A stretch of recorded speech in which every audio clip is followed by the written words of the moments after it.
পিলখানায় সেনা হত্যা মামলায় মৃত্যুদণ্ডপ্রাপ্ত এবং অন্য আসামিদের আইনের বাইরে গিয়ে মুক্তি না দেওয়ার দাবি জানিয়েছেন শহীদ পরিবারের সদস্যরা।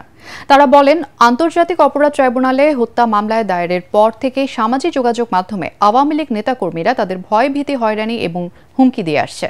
পিলখানায় শহীদ সেনা পরিবারের সদস্যদের নিয়ে গঠিত নতুন সংগঠনের আত্মপ্রকাশ উপলক্ষে রাওয়া ক্লাবের সংবাদ সম্মেলনে এসব কথা বলেন তারা। আরও জানাচ্ছেন শারফুল আলম।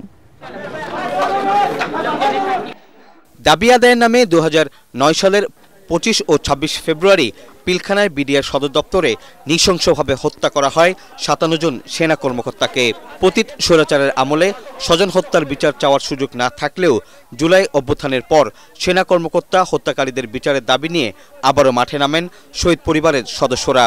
ভুক্তভোগী পরিবারের সদস্যদের উদ্যোগে নতুন সংগঠন শহীদ সেনা অ্যাসোসিয়েশনের আত্মপ্রকাশ উপলক্ষে আয়োজিত সংবাদ সম্মেলনে তারা বলেন, আন্তর্জাতিক অপরাধ ট্রাইব্যুনালে বিডিআর হত্যা মামলা দায়েরের পর থেকেই তাদের নানাভাবে ভয়ভীতি দেখানো হচ্ছে।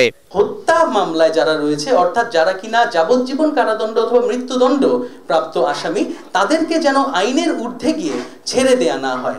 আওয়ামী লীগকে আসলে মানে মনে করেন অ্যাভয়েড তো করা যাচ্ছে না, কারণ তারা সংখ্যায় অনেক বেশি। এই মুহূর্তে অ্যাক্টিভ অথবা রিঅর্গানাইজ না হলেও তারা অন্ততপক্ষে অনলাইন যথেষ্ট তৎপর এবং মূলত হচ্ছে গিয়ে তাদের তরফ থেকে এই হুমকি স্বরূপ আচরণ আমরা পাচ্ছি।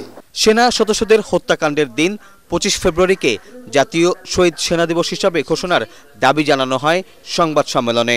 আশা করছি যে এবার কমিশন একটা ভালো আমাদেরকে রেজাল্ট দিবেন এবং পরবর্তীতে যদি কোনো নতুন দল আসেন, ওনাদের কাছে আমাদের একই দাবি থাকবে। যদি এইবারও না হয়, আমাদের দাবি আমরা অক্ষুণ্ণ রাখবো। এ সময় অবিলম্বে পিলখানায় সেনা সদস্যদের হত্যাকারীদের বিচার কাজ দ্রুত শেষ করারও তাগিদ দেন শহীদ সেনা পরিবারের সদস্যরা। শারফুল আলম, এটিএন বাংলা, ঢাকা।